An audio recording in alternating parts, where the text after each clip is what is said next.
الحمدللہ رب العالمین والصلاة والسلام علی خاتم الانبیاء والمرسلین محمد وآلہ وصحبہ اجمعین، اما بعد رب اشرح لی صدری ویسر لی امری واحلل عقدۃ من لسانی یفقہوا قولی۔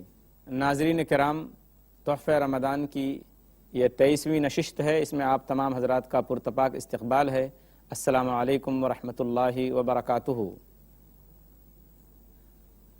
آج کی نشست میں ہم گفتگو کریں گے نفلی روزوں کے بارے میں، منع روزوں کے بارے میں اور مکروہ روزوں کے بارے میں۔ آئیے پہلے بات کرتے ہیں نفلی روزوں کے سلسلے میں۔ نفلی روزہ رکھنا بہت بڑا ثواب ہے اور اس کی بہت زیادہ فضیلت ہے۔ عن ابی سعید الخدری رضی اللہ عنہ قال سمعت النبی صلی اللہ علیہ وسلم یقول من صام یوما فی سبیل اللہ بعد اللہ وجہہ عن النار 70 خریفا۔ صحیح بخاری، حدیث نمبر 2840۔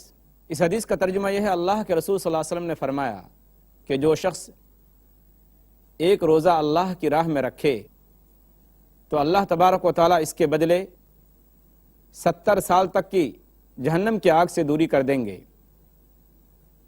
یعنی ایک شخص اگر ایک روزہ رکھتا ہے اللہ کے راستے میں تو اس کی وجہ سے 70 سال تک کی دوری کے برابر جہنم کی آگ سے اللہ اس کو دور کر دیں گے۔ نفلی روزوں میں سب سے اہم روزہ اور فضیلت والا روزہ وہ ہے جو رمضان کے بعد رکھا جاتا ہے۔ عن ابی ایوب رضی اللہ عنہ ان رسول اللہ صلی اللہ علیہ وسلم قال من صام رمضان ثم اتبعه 6 من شوال فکأنما صام الدہر۔ صحیح مسلم کتاب الصیام، حدیث نمبر 2758۔ کہ جس شخص نے رمضان کے روزے رکھے اس کے بعد شوال کے اور 6 روزے رکھے تو گویا کہ اس نے زندگی بھر روزہ رکھا۔ اب اس حدیث کے اندر ہمیں دیکھنا یہ ہے کہ رمضان کے روزے رکھنے کے بعد اگر کوئی شوال کے 6 روزے رکھتا ہے تو کس طریقے سے اس کو سال بھر روزہ رکھنے کا ثواب ملتا ہے۔ رمضان کے 30 روزے ہوتے ہیں اور اس کے بعد 6 روزے شوال کے ملائیں گے تو کل 36 روزے ہوتے ہیں، اور اللہ کا یہ قانون ہے کہ ایک نیکی 10 کے برابر ہے۔ تو جب 36 کو ہم 10 سے ضرب دیں گے، ملٹیپلائی کریں گے تو 360 ہوتے ہیں۔ جو شخص رمضان کا روزہ رکھے اور ہر سال رمضان کے روزے رکھنے کے بعد شوال کے 6 روزے رکھے تو گویا اس کو عمر بھر روزہ رکھنے کا ثواب ملے گا۔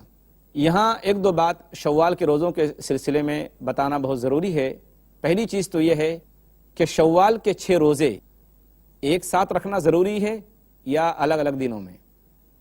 یہ عام غلط فہمی ہے ہماری سوسائٹی کے اندر۔ لوگ یہ سوچتے ہیں کہ رمضان کے بعد فوراً دوسری ہی تاریخ سے شوال کی 6 روزے رکھنا کنٹینیو مسلسل ضروری ہے، جبکہ ایسی بات نہیں ہے۔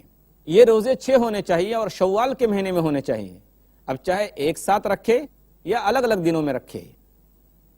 اور دوسری بات، دوسرا ایک سوال پیدا ہوتا ہے کہ ایک شخص ہے جس کو کسی بیماری یا عذر کی وجہ سے اس کے رمضان کے روزے چھوٹ گئے، تو کیا اگر ایسا شخص چھوٹے ہوئے روزے رکھنے سے پہلے شوال کے 6 روزے رکھتا ہے تو کیا ایسا شخص کو زندگی بھر روزہ رکھنے کا ثواب ملے گا؟ ناظرین محترم، بات اصل میں یہ ہے کہ روزہ رکھنے والے کے لیے ضروری ہے کہ وہ اللہ کے حکم کو مانے اور اللہ کے حکم اور اس کے منشا کے مطابق عمل کرے۔ تو جو شخص شوال کے 6 روزے رکھنا چاہتا ہے جبکہ اس کے اوپر ابھی رمضان کے روزے باقی ہیں تو پہلے وہ شخص رمضان کے روزوں کی قضا رکھے اور اس کے بعد پھر شوال کے 6 روزے رکھے اگر اس کے پاس وقت ہو۔ شوال کے 6 روزوں کے بعد جو اہم روزے ہیں ان میں ایام بیض کے روزے ہیں، یعنی چاند کی 3 تاریخوں میں روزے رکھنا، 13، 14 اور 15۔ اس کا بھی بہت بڑا اجر اور ثواب ہے۔ اللہ کے رسول صلی اللہ علیہ وسلم نے فرمایا کہ ثلاث من کل شہر ورمضان الی رمضان فہذا صیام الدہر کلہ۔ صحیح بخاری کتاب الصوم، حدیث نمبر 1256۔ اس حدیث کا ترجمہ یہ ہے، اللہ کے رسول صلی اللہ علیہ وسلم نے فرمایا کہ ایک رمضان سے دوسرے رمضان کی جو مدت ہے کا جو عرصہ ہے، اس دوران اگر کوئی ہر مہینے 3 روزے رکھتا ہے تو گویا اس نے عمر بھر روزہ رکھا، اس کو پوری عمر روزہ رکھنے کا ثواب ملے گا۔ نفلی روزوں میں اس کے بعد ہر پیر یعنی سوموار اور جمعرات کا روزہ ہے۔ ابو ہریرہ رضی اللہ تعالیٰ عنہ اس حدیث کے راوی ہیں کہ اللہ کے رسول صلی اللہ علیہ وسلم نے فرمایا تعرض الاعمال یوم الاثنین والخمیس فاحب ان يعرض عملی وانا صائم۔ اس حدیث کا ترجمہ یہ ہے، اللہ کے رسول صلی اللہ علیہ وسلم نے فرمایا کہ اللہ کے دربار میں ہر پیر کو اور جمعرات کو اعمال پیش کیے جاتے ہیں بندوں کے، تو میں یہ چاہتا ہوں کہ میرے اعمال اس طرح سے اس حال میں پیش کیے جائیں کہ میں روزے سے ہوں۔ ایک اور حدیث میں خاص کر پیر کے روزے کی، سوموار کے روزے کی فضیلت حضور صلی اللہ علیہ وسلم نے اس طرح سے بیان فرمائی ہے۔ ان قتادہ رضی اللہ عنہ سئل رسول اللہ صلی اللہ علیہ وسلم عن صیام یوم الاثنین فقال فیہ ولدت وفیہ انزل علی۔ صحیح مسلم کتاب الصیام حدیث نمبر 2750۔ اس حدیث کا ترجمہ یہ ہے کہ اللہ کے رسول صلی اللہ علیہ وسلم سے پیر کے روزے کے بارے میں پوچھا گیا تو آپ نے فرمایا کہ پیر کا دن یعنی سوموار کا دن وہ دن ہے جس دن میں پیدا ہوا، اور پیر کا دن وہ ہے جس دن میرے اوپر وحی اترنا شروع ہوئی۔ تو حضور اکرم صلی اللہ علیہ وسلم سے پیر کے دن کے روزے کے بارے میں اور اسی طریقے سے جمعرات کے روزے کے بارے میں یہ فضیلتیں وارد ہوئی ہیں۔ اس کے علاوہ نفلی روزوں میں بہترین روزہ اور افضل روزہ عرفہ کا روزہ ہے، یعنی جس دن حاجی لوگ عرفات کے میدان میں جمع ہوتے ہیں اس دن کا روزہ بہت اہمیت کا حامل ہے۔ اس سے اللہ تبارک و تعالیٰ 2 سال کے انسانوں کے گناہ معاف فرما دیتے ہیں، 1 سال پچھلے اور 1 سال اگلے۔ ان قتادہ رضی اللہ عنہ قال صیام یوم عرفۃ احتسب علی اللہ ان یکفر السنۃ التي قبلہ والسنۃ التي بعدہ۔ صحیح مسلم کتاب الصیام حدیث نمبر 2446۔ یعنی اللہ کے رسول صلی اللہ علیہ وسلم نے فرمایا کہ مجھے اللہ سے امید ہے کہ عرفہ کے روزے کے بدلے اللہ تبارک و تعالی پچھلے 1 سال کے گناہ اور اگلے 1 سال کے گناہ معاف کرے گا۔ اس کے علاوہ نفلی روزوں میں جو اہم روزے ہیں، عاشورہ کا روزہ ہے۔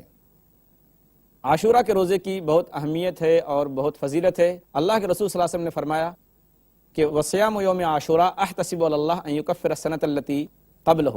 حوالہ وہی ہے صحیح مسلم کتاب الصیام حدیث نمبر 2446۔ اللہ کے رسول صلی اللہ علیہ وسلم نے فرمایا کہ مجھے اللہ کی ذات سے امید ہے کہ عاشورہ یعنی محرم کی 10 تاریخ کا روزہ، اس کے بدلے اللہ تبارک و تعالی میرے پچھلے سال کے ایک گناہ معاف کر دے گا۔ یعنی اللہ تعالی عاشورہ کے روزے کے بدلے پچھلے 1 سال کے گناہ معاف کر دے گا۔ یعنی 10 محرم کے روزے کی بہت زیادہ فضیلت ہے۔ اس کے علاوہ اللہ کے رسول صلی اللہ علیہ وسلم سے ہر مہینے کی 3 دن کے روزے رکھنا، چاہے وہ کسی بھی دن ہوں، اس کی بھی فضیلت وارد ہوئی ہے۔ بلکہ نسائی کی ایک روایت ہے جس کا ترجمہ یہ ہے کہ اللہ کے رسول صلی اللہ علیہ وسلم 4 چیزوں کی پابندی کیا کرتے تھے، 4 چیزیں پابندی سے رکھتے تھے، وہ کبھی نہیں چھوڑتے تھے۔ پہلی چیز تو یہ ہے کہ اللہ کے رسول صلی اللہ علیہ وسلم ہر مہینے کے 3 دن کے روزے رکھتے تھے، اور اس کے بعد دوسری چیز یہ ہے کہ اللہ کے رسول صلی اللہ علیہ وسلم ذی الحجہ کے پہلے 9 دن کے روزے رکھتے تھے پابندی سے، 1 تاریخ سے لے کر 9 تاریخ تک۔ اس کے بعد اللہ کے رسول صلی اللہ علیہ وسلم عاشورہ کا روزہ پابندی سے رکھتے تھے، اور چوتھی چیز جو ہے اللہ کے رسول صلی اللہ علیہ وسلم فجر کی 2 رکعت کی سنت پابندی سے پڑھا کرتے تھے۔ یہ 4 چیزیں ہیں جنہیں اللہ کے رسول صلی اللہ علیہ وسلم نے پابندی سے کیا ہے اور ہمیشہ کیا ہے اور کبھی نہیں چھوڑا۔ نفلی روزوں کی بات اب ختم ہوتی ہے، اب ہم پہنچتے ہیں ان روزوں کے بارے میں، ان روزوں کی طرف جن دنوں میں روزے رکھنا حرام ہے۔